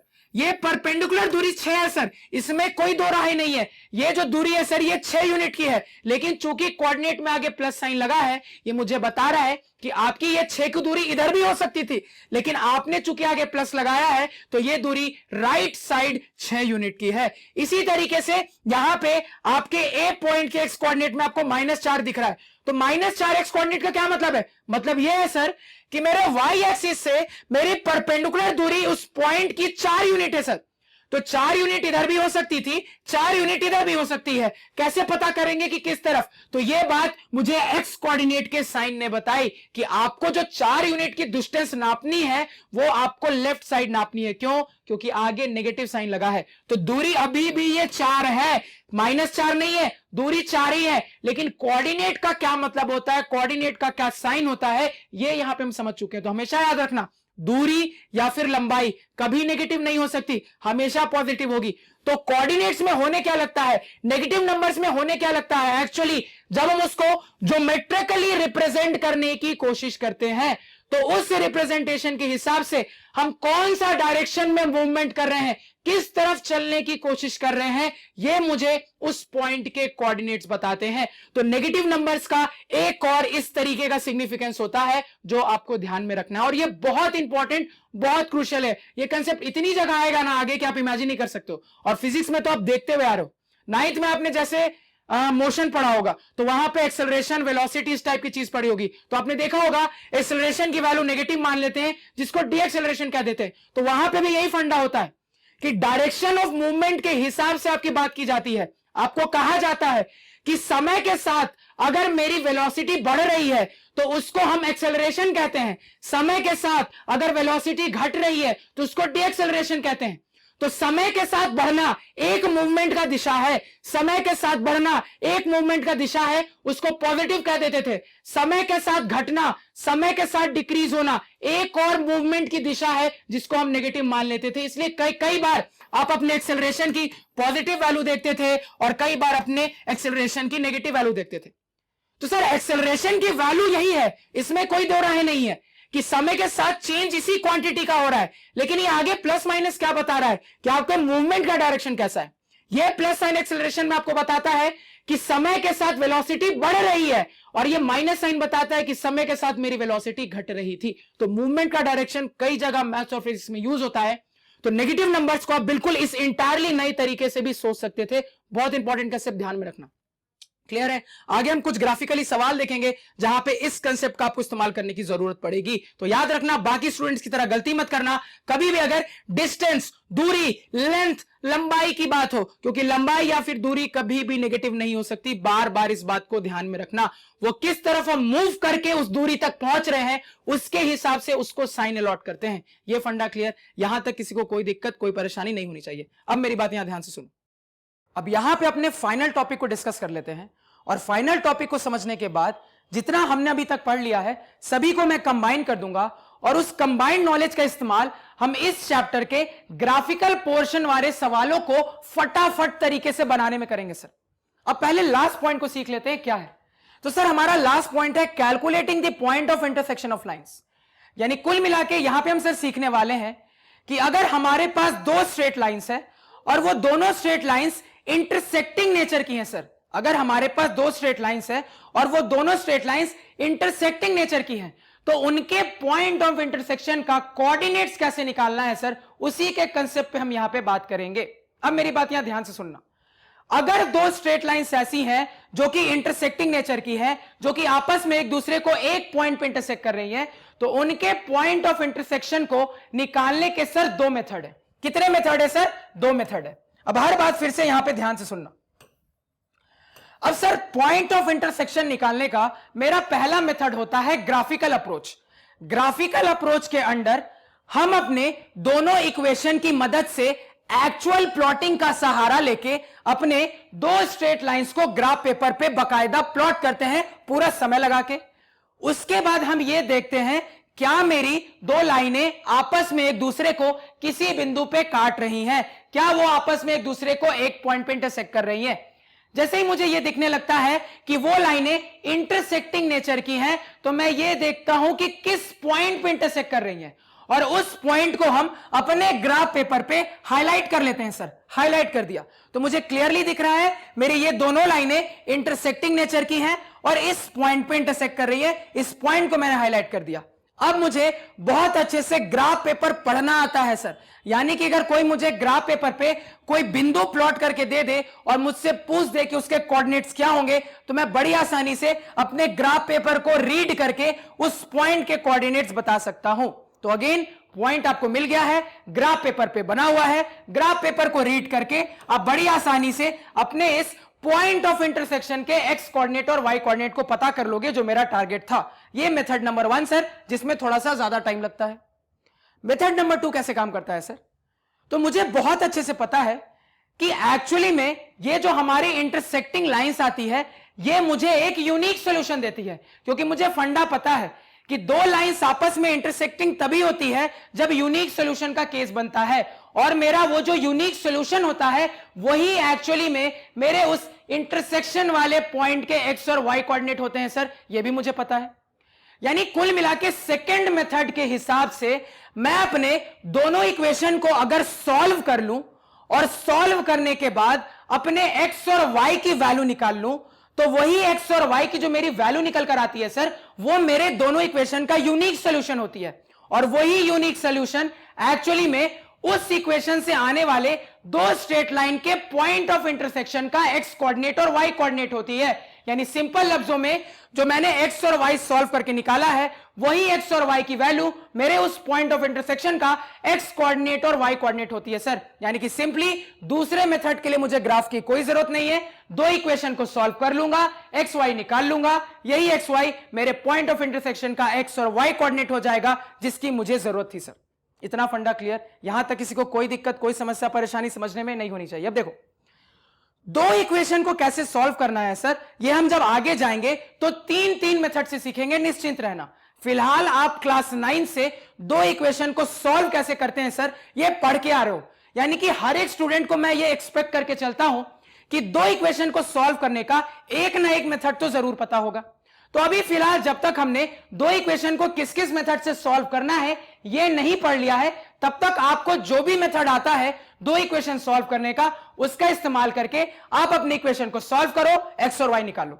मान लो यहां पे मैं अपने सेकंड मेथड की मदद से सॉल्व करने की कोशिश करता हूं और अपना पॉइंट ऑफ इंटरसेक्शन निकालता हूं, तो देखो क्या होगा सर। पहला इक्वेशन है x प्लस वाई बराबर 10, मेरा दूसरा इक्वेशन है सर x माइनस वाई बराबर 4। अब यहां पे अगर मैं एलिमिनेशन मेथड का इस्तेमाल करूंगा, जिसको हम आगे सीखेंगे, तो सर अगर मैं दोनों इक्वेशन को ऐड कर दूं तो प्लस वाई माइनस वाई खत्म हो जाएगा, x प्लस एक्स 2x बराबर यहां पे 14 हो जाएगा और x बराबर यहां से सर 7 आ जाएगा। यानी कि ये जो x बराबर 7 आया है, ये मेरे इस पॉइंट ऑफ इंटरसेक्शन का x कोऑर्डिनेट है सर। इसी तरीके से y कैसे निकालेंगे सर? कुछ नहीं है, बहुत सिंपल सा फंडा है। ये जो x निकल के आया है, इस x की वैल्यू या तो आप इस वाले इक्वेशन में पुट कर दो, या फिर आपकी मर्जी है आप इस वाले इक्वेशन में पुट कर दो। तो ये जो x निकल के आया है, आप दोनों में से किसी एक इक्वेशन में पुट करके y की वैल्यू निकाल लो। वही जो y की वैल्यू आएगी वो आपके पॉइंट ऑफ इंटरसेक्शन का y कोऑर्डिनेट हो जाएगी सर। तो मान लो मैं अपनी x की वैल्यू पहले वाले इक्वेशन में पुट करता हूं, तो पहले वाले इक्वेशन में सर अपनी x की वैल्यू पुट करूं तो मेरे पास क्या आ जाएगा सर? तो x की वैल्यू है 7, तो 7 प्लस वाई बराबर 10। कुल मिला के सर y की वैल्यू 10 माइनस 7 3 निकल के आ रही है, और ये y की वैल्यू मेरे पॉइंट ऑफ इंटरसेक्शन का y कोऑर्डिनेट है। यानी कुल मिला के अपनी दो स्ट्रेट लाइंस के पॉइंट ऑफ इंटरसेक्शन का मैंने x कोऑर्डिनेट और y कोऑर्डिनेट सेकंड मेथड की मदद से निकाल के रख लिया है, जो कि आ रहा है सर 7 3। तो ये मेरा पॉइंट ऑफ इंटरसेक्शन रहा सर। इतना फंडा क्लियर है? अब देखो, अब जब ये समझ गए हो तो अब आगे चर्चा को बढ़ाते हैं। तो यहां पे जो ग्राफिकल अप्रोच के सवाल होते हैं ना सर, उनका बेसिक फॉर्मेट देखो कैसा रहता है। बेसिक फॉर्मेट समझने की कोशिश करना। आपको वो पेयर ऑफ स्ट्रेट लाइन की इक्वेशन दे देगा और आपको कहेगा कि ग्राफिकली सॉल्यूशन निकालो, या फिर ऐसे पूछ सकता है, आपको वो लाइनों की इक्वेशन बता देगा, आपको कहेगा कि ग्राफिकली सॉल्यूशन का नेचर बताओ क्या होगा। आपको वो लाइन की इक्वेशन दे देगा, आपसे पूछ देगा कि चेक करो कि जो लाइनें बनेंगी वो इंटरसेक्टिंग नेचर की होंगी कि नहीं होंगी। अगर इंटरसेक्टिंग नेचर की होंगी तो इंटरसेक्शन पॉइंट निकाल के दिखाओ। आपसे वो लाइनों की इक्वेशन पूछ देगा और कहेगा ग्राफिकली मुझे बताओ कि सिस्टम किस टाइप का है, इनकंसिस्टेंट है कि कंसिस्टेंट है सर। फंडा क्लियर है? तो इतने तरीके से ग्राफिकली हमसे सवाल पूछा जा सकता है सर।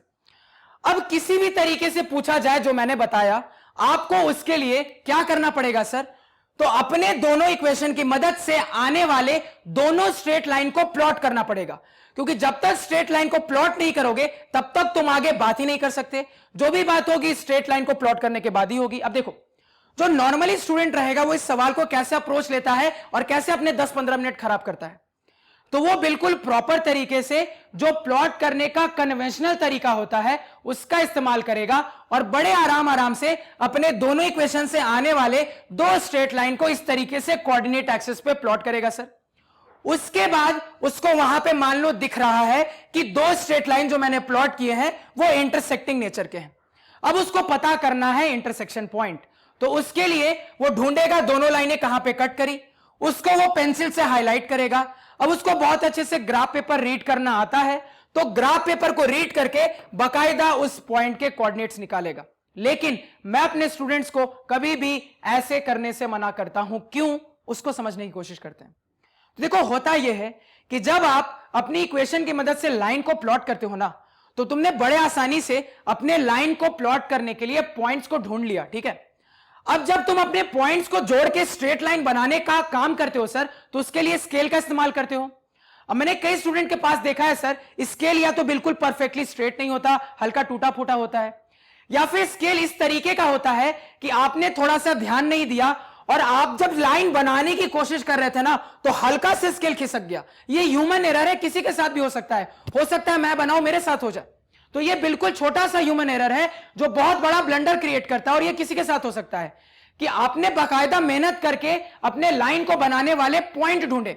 अब जब आप उन पॉइंट को स्केल से ज्वाइन करके स्ट्रेट लाइन बनाने की कोशिश कर रहे हो, तो हल्का भी अगर आपका स्केल हिल गया सर, तो देखो क्या हो जाएगा, आपका लाइन हल्का सा चेंज हो जाएगा। और चूंकि अब आपका लाइन हल्का सा चेंज हो गया है, तो आपका पॉइंट ऑफ इंटरसेक्शन बदल जाएगा। यानी आना कुछ और चाहिए था, आ कुछ और जाएगा। यानी कि आपने ये जो छोटी सी गलती की, उसके कारण आपका पॉइंट ऑफ इंटरसेक्शन बदला, जिसके कारण जब आप अपने ग्राफ को रीड करके पॉइंट ऑफ इंटरसेक्शन को निकालने की कोशिश करोगे, तो क्लियरली आपका आंसर गलत आएगा। यानी आपने पूरी मेहनत की, इतना समय लगाया, उसके बाद भी गलत आंसर, जो हो सकता है आपको उस सवाल के लिए 0 दिलवा दे। तो सर यहां पे हम कुछ गलत कर रहे हैं, तो उस गलत चीज को सही कैसे करेंगे? यानी कि सर ग्राफ पेपर पे प्लॉटिंग भी हो जाए और मेरे नंबर भी ना कटे। तो इसी वजह से यहां पे मैं अपने स्टूडेंट को सजेस्ट करता हूं कि आपको अगर पॉइंट ऑफ इंटरसेक्शन निकालना है, तो आप ग्राफ पेपर पे लाइनों को बनाने के बाद मत निकालो, आप पहले ही निकाल के रख लो ना। कोई मना कर रहा था, रफ में कोई आपसे पूछने गया है, रफ में बड़े आराम से अपने दोनों इक्वेशन को सॉल्व करके पहले ही पॉइंट ऑफ इंटरसेक्शन निकाल लो। बिल्कुल सब कुछ बनाने से पहले पॉइंट ऑफ इंटरसेक्शन निकालो। और अगर पहले से पॉइंट ऑफ इंटरसेक्शन निकालोगे ना, तो आपको बहुत ज्यादा मेहनत बचेगी, और जैसे जैसे हम सवालों में इस कंसेप्ट को अप्लाई करेंगे तो आपको अपने आप समझ में आ जाएगा। तो हमेशा याद रखना, ग्राफ पेपर पे कभी भी लाइन बनाने के बाद पॉइंट ऑफ इंटरसेक्शन मत निकालना, पहले ही चुपचाप रफ में निकाल लो और फिर रब कर देना उसको, क्योंकि जब टीचर देखता है ना, तो हल्का सा सतर्क हो जाता है, इसने चालाकी करने की कोशिश की है। फंडा समझ में आया? तुमने पहले ही पॉइंट ऑफ इंटरसेक्शन निकाल के रख लिया। जैसे इस पर्टिकुलर एग्जांपल के हिसाब से अगर मैं अपने पॉइंट ऑफ इंटरसेक्शन को पीओआई कहता हूं, तो वो निकल के आया है सर 7-3। अब पहले निकालने का बहुत फायदा है, कैसे हम समझने की कोशिश करेंगे। तो ये फंडा समझ में आ गया पॉइंट ऑफ इंटरसेक्शन निकालने का। अब देखो 0.5 यही था, 0.5 खत्म हो गया, इससे ज्यादा कुछ नहीं है 0.5 में। 0.5 का फंडा खत्म है।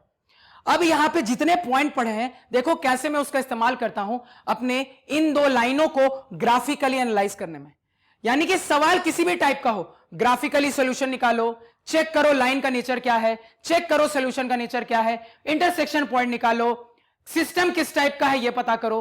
किसी भी टाइप का ऐसा सवाल हो जहां पे ग्राफिकली प्लॉट करने की कोशिश हो आपको, तो आपको जैसे मैं सिखा रहा हूं वैसे ही बनाना है, नॉर्मल प्लॉटिंग से बचना है। क्योंकि हमने जितना सीखा है उतना सीखने के बाद हम फटाफट अपने प्लॉट को बना सकते हैं। अब देखो, सबसे पहले यहां पे हम ये सीखेंगे कि एक रफ तरीके से अगर मुझे समझ में आ जाए ना कि मेरा स्ट्रेट लाइन ग्राफ पेपर पे कैसा बनकर आएगा, तो बहुत हेल्प मिलेगी। देखो मैं क्या कहना चाह रहा हूं, समझने की कोशिश करो। सबसे पहले अपने ग्राफ पेपर को मैंने छुआ भी नहीं, मेरे सामने इक्वेशन है, मुझे यह पता है कि मुझे प्लॉट करने की जरूरत है। तो अगर रफ में ही एक छोटा सा मैं कोऑर्डिनेट एक्सिस बना लूं और उसमें मुझे एक्यूरेटली यह पता लग जाए ना कि मेरी लाइनें किस तरीके से बनेंगी, तो एक्चुअली जब मैं ग्राफ पे बनाऊंगा ना तो गलती होने के चांसेस 0% हो जाएंगे सर। यानी पहले से फटाफट तरीके से अगर मुझे रफ में ही पता लग जाए कि किस तरीके से मेरी लाइनें बनकर आएंगी तो काफी हेल्प मिलेगी एक्चुअल प्लॉटिंग में सर, क्योंकि मुझे आइडिया लग जाएगा कि लाइन कैसी बनकर आनी है। तो देखो रफ में कैसे एक रफ आइडिया मिल जाए कि लाइनें कैसी बनकर आएंगी, तो देखो क्या क्या स्टेप है। अब जितनी चीजें बताई वो एक साथ कनेक्ट होना इस्तेमाल हो जाएंगी, तो बिल्कुल ध्यान से हर बात सुनना। पॉइंट नंबर 1, सबसे पहले तो अपने दोनों इक्वेशन को देखकर हम ये जज करते हैं कि वो ओरिजिन से पास करने वाला स्ट्रेट लाइन है कि आपके एक्स और वाई दोनों को काटने वाला स्ट्रेट लाइन है। तो मैंने आपको क्लियर कट सिखाया था सर कि अगर कोई स्ट्रेट लाइन ओरिजिन से पास करने वाला होगा तो उसमें आपको कांस्टेंट टर्म या तो गायब मिलेगा या तो कांस्टेंट टर्म 0 मिलेगा। ये मैंने आपको सिखाया था। और अगर आपको दिख रहा है कि कांस्टेंट टर्म है सर, कांस्टेंट टर्म की कोई वैल्यू है सर, कांस्टेंट टर्म गायब नहीं है, तो तुरंत कह देंगे कि यहां से जो मेरे स्ट्रेट लाइन आएंगे सर वो एक्स और वाई दोनों को काट के निकलेंगे। अब अगर मैं अपने इस सवाल को देख रहा हूं और यहां पे इस कंसेप्ट को लगा रहा हूं तो क्लियरली दिख रहा है कि मेरे दोनों के दोनों इक्वेशन में सर कांस्टेंट टर्म एग्जिस्ट कर रहा है, कांस्टेंट टर्म है। तो अगर कांस्टेंट टर्म है तो इतना कंफर्म हो गया कि यहां से आने वाले जो दोनों के दोनों स्ट्रेट लाइन होंगे सर वो मेरे एक्स और वाई दोनों को कट करते हुए जाएंगे। अब कैसे कैसे जाएंगे उस पे आ जाते हैं सर। तो एक पहले समझ लो यही मेरा रफ में कोऑर्डिनेट एक्सिस है, यही थोड़ी देर के लिए समझ लो कि रफ में मैंने कोऑर्डिनेट एक्सिस बना लिया है। तो पहला पॉइंट पता लग गया कि यहां से आने वाले जो दोनों स्ट्रेट लाइन होंगे वो एक्स और वाई दोनों को कट करके निकलेंगे सर। अब सवाल है कैसे कट करेंगे। अब देखो मेरी बात को फिर से ध्यान से सुनना। अब याद करो मैंने आपको एक शॉर्टकट सिखाया था जिसकी मदद से आप यह पता कर सकते हो कि पॉजिटिव एक्स पॉजिटिव वाई काट रहा है, कि नेगेटिव एक्स पॉजिटिव वाई काट रहा है, कि नेगेटिव एक्स नेगेटिव वाई काट रहा है, कि पॉजिटिव एक्स नेगेटिव वाई काट रहा है। क्या तरीका मैंने आपको सिखाया था सर पता करने का? तो मैंने आपको कहा था कि आपको अपनी इक्वेशन को हमेशा इस फॉर्मेट में लिखना होता है कि कांस्टेंट इज इक्वल टू के एक साइड अकेला रहे और इस तरीके से अकेला रहे कि वो हमेशा पॉजिटिव रहे।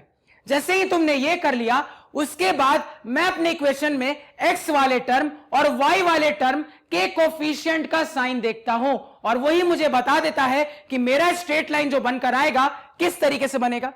अब यहां पे कोइंसिडेंटली अच्छी बात है कि पहले से जो मेरे पास दो इक्वेशन है वो इस तरीके से अरेंज्ड है कि मेरा constant term is equal to के एक साइड बिल्कुल अकेला है, आराम से है और पॉजिटिव भी है सर। अब ये जैसे ही मुझे दिख गया तुरंत मैं अपने दोनों लाइनों में x वाले टर्म और y वाले टर्म के कोफिशिएंट का साइन देखूंगा। सबसे पहले अपने पहले इक्वेशन की बात करते हैं। तो क्लियरली दिख रहा है कि मेरे x वाले टर्म के कोफिशिएंट का साइन +1 है, पॉजिटिव है सर। मेरे y वाले टर्म के कोफिशिएंट का साइन अगेन सर प्लस है। तो x वाले का भी प्लस, y वाले का भी प्लस, यानी इतना कंफर्म हो गया कि यहां से जो स्ट्रेट लाइन पहले वाले इक्वेशन से जो मेरा स्ट्रेट लाइन आएगा सर वो पॉजिटिव x और पॉजिटिव y दोनों को काटता हुआ निकलेगा। यानी कि एक रफ आइडिया मिल रहा है सर इस तरीके का कोई स्ट्रेट लाइन होगा, पॉजिटिव x पॉजिटिव y दोनों को काटता हुआ निकलेगा। अब देखो अब हम ये पॉइंट ऑफ इंटरसेक्शन सबसे पहले निकाल के रख चुके हैं। अब सबसे पहले चूंकि हमने अपना पॉइंट ऑफ इंटरसेक्शन सर निकाल के रख लिया है उसके बाद इतना मुझे कंफर्म है कि ये पॉइंट ऑफ इंटरसेक्शन कहीं ना कहीं इसी स्ट्रेट लाइन पे होगा सर। और पॉइंट आपको मिल गया है तो क्या आप ग्राफ पेपर पे इस पॉइंट को प्लॉट नहीं कर सकते? बिल्कुल कर सकते हो। तो अभी फिलहाल एक रफ आइडिया है मुझे कि ये पॉइंट जो है सर ये फर्स्ट क्वाड्रेंट में लाई करेगा और फर्स्ट क्वाड्रेंट के अंदर भी मेरे स्ट्रेट लाइन के ऊपर ही कहीं होगा सर, ये भी मुझे पक्का पता है। यानी कि एक रफ आइडिया मुझे मिल रहा है कि ये पॉइंट फर्स्ट क्वाड्रेंट में है और मेरे लाइन के पोर्शन पे ही कहीं ना कहीं है। तो एक रफ तरीके से मान लो मैंने मान लिया, एक अंदाजन माना कि अच्छा 7 3 कुल मिला के यहां कहीं पे मेरा पॉइंट ऑफ इंटरसेक्शन होगा। क्लियर हो गया? मार्क कर लिया। अब देखो अब दूसरे इक्वेशन पे आ जाते हैं सर। अब अगेन जब दूसरे इक्वेशन को देख रहे हैं तो वही पूरी कहानी दूसरे इक्वेशन को प्लॉट करने के लिए जो शॉर्टकट सीखा है सर मेथड नंबर 2 वाला, तो उस शॉर्टकट के हिसाब से अगेन यहां पे मुझे कोइंसिडेंटली दिख रहा है कि मेरा कांस्टेंट बिल्कुल अकेला इज इक्वल टू के एक तरफ है बिल्कुल बिना किसी दिक्कत के और इस तरीके से है कि वो पॉजिटिव है। तो फिर से अपने x वाले टर्म का कोफिशिएंट का साइन देखेंगे, y वाले टर्म के कोफिशिएंट का साइन देखेंगे। तो x वाले टर्म के कोफिशिएंट का साइन आ रहा है सर पॉजिटिव और y वाले टर्म के कोफिशिएंट का साइन आ रहा है सर यहां से नेगेटिव। तो x positive y negative, line कैसा बनेगा? तो एक अंदाजा मिलता है sir x positive y negative, line कुछ ऐसा मिलेगा। लेकिन एग्जैक्टली लाइन कैसा जाएगा सर? तो इतना कंफर्म है कि दोनों लाइनें इंटरसेक्टिंग नेचर की हैं।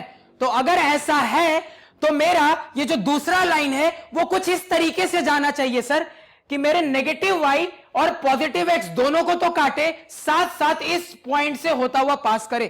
तो कुल मिला के इस अंदाजे के हिसाब से मैं बता सकता हूं सर कि मेरा ये जो दूसरा वाला लाइन बनेगा वो कुछ इस तरीके से काटता हुआ जा रहा होगा। ये कुछ इस तरीके से सर काटता हुआ यहां पे जा रहा होगा। इसका मुझे एक अंदाजा मिलता है यहां पे। इसमें किसी को कोई दिक्कत, कोई समस्या नहीं होनी चाहिए। कुछ इस तरीके से सर काटता हुआ जा रहा होगा। एक रफ आइडिया मुझे मिलता है, क्योंकि वो कुछ इस टाइप का लाइन होना चाहिए कि पॉजिटिव x नेगेटिव y को काटे और पॉइंट ऑफ इंटरसेक्शन के होके भी पास करे, क्योंकि ऑब्वियस सी बात है सर, दो लाइनों के मिलन से ही पॉइंट ऑफ इंटरसेक्शन मिलता है। तो मेरा दूसरा वाला लाइन इससे होके पास करेगा। तो एक रफ आइडिया मिला। तो देखो अभी मैंने कुछ भी एक्चुअल प्लॉटिंग नहीं की है, इस रफ आइडिया के बेसिस पे ही मेरे को पता लग गया है कि ऑलमोस्ट किस तरीके से मेरा सिनेरियो बन रहा है। अब देखो ये सारी चीजें करने से भी पहले आपको सबसे पहले ये देख लेना है कि आपका लाइन का नेचर कैसा आ रहा है। पहले यही पता कर लो कि इंटरसेक्टिंग आ रहा है कि पैरेलल आ रहा है कि कोइंसिडेंट आ रहा है। सबसे पहले वो पता कर लेना, तब ये सारी चीजों को करना। फंडा समझ में आया? यानी जैसे ही सबसे पहले इक्वेशन देखा तो रफ में एक आइडिया बनाने की कोशिश कर रहे हैं। तो आपको बहुत अच्छे से मैंने सॉल्यूशन का नेचर पता करना सिखाया था। तो A1 B1 C1 A2 B2 C2 की मदद से पहले ही पता कर लो कि लाइन का नेचर कैसा है। अब जब पता कर लिया है कि इंटरसेक्टिंग है, तब हम ये कहानी कर रहे हैं। तो ये याद रखना, पहले लाइन का नेचर पता कर लेना, उसके लिए इसको हम स्टैंडर्ड फॉर्म में लिखते हैं। किस तरीके से सर? तो A1x plus B1y plus C1 बराबर 0 और उसके बाद A2x plus B2y plus C2 बराबर 0। इस तरीके से करके A1 B1 C1 A2 B2 C2 निकाल लेते हैं। A1 by A2 B1 by B2 C1 by C2 का रेशियो निकाल लेते हैं। उस रेशियो को देख के हम ये पता कर लेंगे पहले कि लाइन किस तरीके का आएगा। अब जब मुझे पहले अंदाजा मिल गया है कि इंटरसेक्टिंग आ रहा है कि पैरेलल आ रहा है कि कोइंसिडेंट आ रहा है, तो बहुत बड़ी हेल्प मिल गई मुझे। अब जब हम निकालेंगे तो ऑब्वियस सी बात है कि आपको दिख जाएगा कि आपका यहां से सर इंटरसेक्टिंग नेचर आएगा लाइन का। अब जब तुमको पता लग गया इंटरसेक्टिंग नेचर का है, तब जाके ये कहानी करना जो मैंने की, यानी कि अपने पॉइंट ऑफ इंटरसेक्शन को निकाला पहले, उसके बाद अपने पहले लाइन की इक्वेशन से एक रफ तरीके से स्ट्रेट लाइन कैसे बनेगा उसको पता किया, उस पे पॉइंट ऑफ इंटरसेक्शन को ढूंढा, उसके बाद अपने दूसरे वाले लाइन को इस तरीके से प्लॉट किया कि वो पॉइंट ऑफ इंटरसेक्शन से होता हुआ पास करे। उसके बाद जितना जब हमने कर लिया है सर, अब इतना करने के बाद मैं ये कंफर्म कर सकता हूं सर कि मेरा जो एक्चुअल ग्राफ पेपर पे प्लॉट होगा ना सर, वो बिल्कुल इसी तरीके का होगा। यानी 99% चांस है कि ग्राफ पेपर में जो बनाऊंगा सर, यहां से अपने दो लाइनों को वो कुछ इसी तरीके से दिखना चाहिए, और आप बनाकर देखना कुछ इसी तरीके से दिखेगा। अब एक्यूरेटली कैसे दिखेगा सर, ये भी बड़ी आसानी से पता कर सकते हो। कैसे, उसको समझते हैं। तो बहुत अच्छे से मैंने आपको बता दिया था कि ग्राफ पेपर को फटाफट शॉर्टकट तरीके से प्लॉट करने के दो तरीके हैं। या तो आप अपनी लाइन की इक्वेशन को x by A plus Y by B बराबर 1 के फॉर्मेट में चेंज करके a और b निकाल लो, जो कि आपका किसी लाइन का x इंटरसेप्ट और y इंटरसेप्ट होता है। उसकी मदद से आपको दो पॉइंट मिल जाते हैं, एक x एक्सिस वाला पॉइंट, एक y एक्सिस वाला पॉइंट। उसको ज्वाइन कर देते हो तो लाइन मिल जाता है। ये मेथड 1 था। मेथड 2 क्या कहता है? आप तो सिंपली जब ये जान चुके हो कि आपकी दोनों लाइनें x और y दोनों को काट के जा रही हैं, तो आप अपने उन दो पॉइंट के खोज करने की जरूरत करते हो जो पॉइंट x एक्सिस और y एक्सिस पे लाई करती है, क्योंकि पॉइंट को खोजने के बाद मैं ज्वाइन कर दूंगा तो लाइन मिल जाएगा। और खोजने का सेकंड मेथड तो और भी आसान था सर, x को 0 करो y निकालो, y को 0 करो x निकालो। अब अगर मैं ये फंडा यहां पे अपनाऊं तो देखो मुझे क्या दिख रहा है। तो यहां पे अगर मैं अपना ये वाला फंडा लगाऊं सर, तो क्लियरली दिख रहा है अपना पहला इक्वेशन है x प्लस वाई बराबर 10। अब मुझे पता करना है कि मेरा ये जो स्ट्रेट लाइन है वो x एक्सिस और y एक्सिस को कहां कहां काट रहा है। सिंपली x को 0 करूंगा सर तो मेरा y कितना आ रहा है, यहां से मुझे दिख रहा है। x को 0 करूंगा, दिख रहा है सर y 10 आ रहा है। सर y को 0 करूंगा तो दिख रहा है x कितना आ रहा है, y को 0 करूंगा सर दिख रहा है मेरा x 10 आ रहा है। तो मुझे अपना एक पॉइंट मिल गया, क्या मिला सर? 0 10। मुझे अपना दूसरा पॉइंट मिल गया, क्या मिला सर? तो 10 0। ये वाला पॉइंट कहां लाई करेगा सर? नीचे वाला पॉइंट।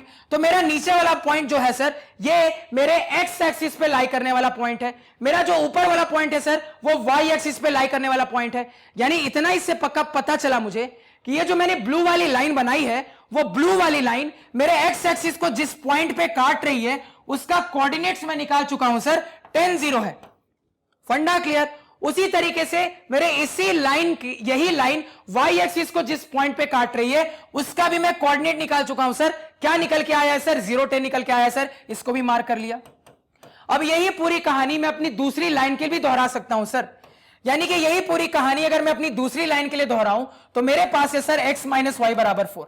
अब जैसे ही मैं x को 0 करूंगा तो मेरा y यहां से निकल के आ रहा है सर -4, यानी कि मेरा पहला पॉइंट निकल के आ गया है सर 0 -4।